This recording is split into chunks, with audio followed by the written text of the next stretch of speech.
একঘেয়েমি ডিমের তরকারি খেতে খেতে যদি খুব বিরক্ত লেগে যায়, এইভাবে একবার ডিমের ধোকা বানিয়ে দেখতে পারেন। আশা করছি খুবই ভালো লাগবে। এতটাই টেস্টি হয় আর খুব বেশি পরিশ্রমও লাগে না। নমস্কার বন্ধুরা, লিপিকাস কিচেনে আপনাদের সবাইকে স্বাগত। আজকের আমার রেসিপি হলো ডিমের ধোকা। আশা করছি আপনাদের রেসিপিটা খুবই ভালো লাগবে।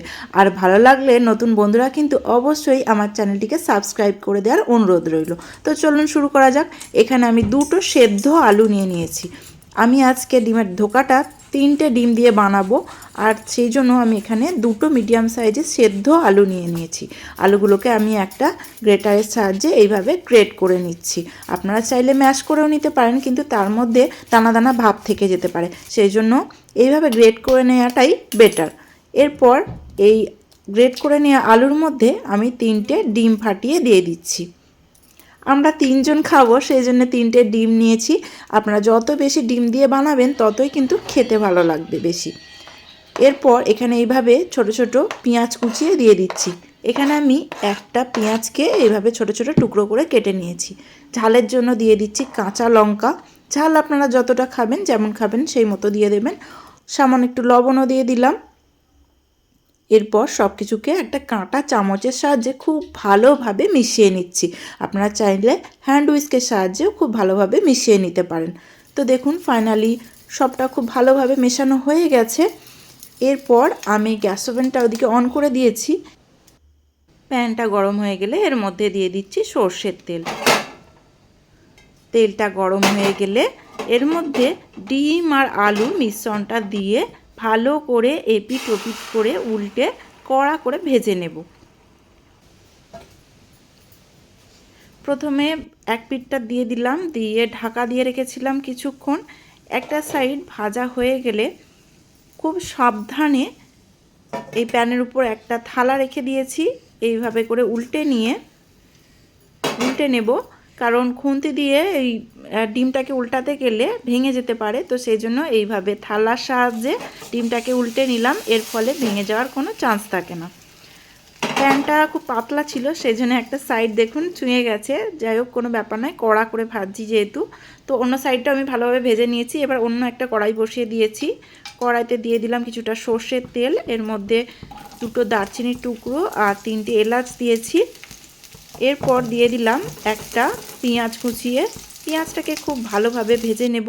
পেঁয়াজটা ভালো করে ভাজা হয়ে গেলে এর মধ্যে দিয়ে দিলাম 1 চামচ ভরে ভরে আদা রসুন বাটা।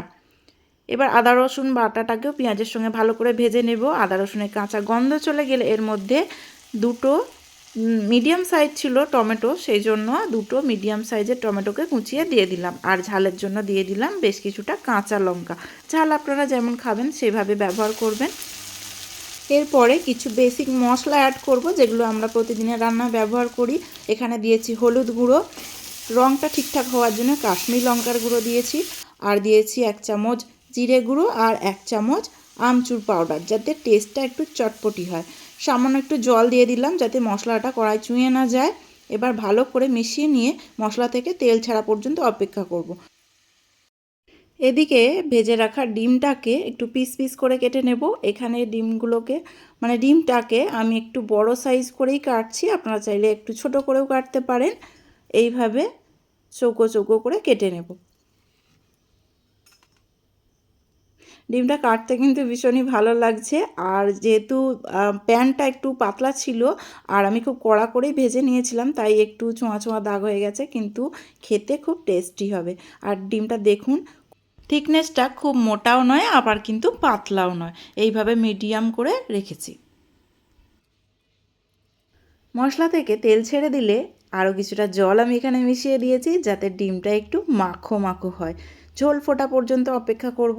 ঝোলটা ফুটে গেলে এখানে কিছুটা ভাজা মশলা অ্যাড করে দিলাম এই সময়তেই, কারণ ডিমটা দেওয়ার পর ভাজা মশলাটা অ্যাড করে নাড়াচাড়া করতে গেলে যদি ডিমগুলো ভেঙে যায়, সেই জন্যই আগেই ভাজা মশলাটা অ্যাড করে দিলাম।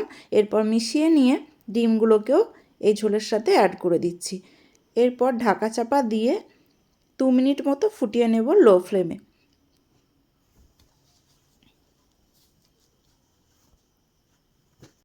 ডিমটা যেহেতু কড়াকড়ি ভাজা ছিল তাই খুব বেশি সময় লাগবে না এই জুসটা অ্যাবজর্ব করতে।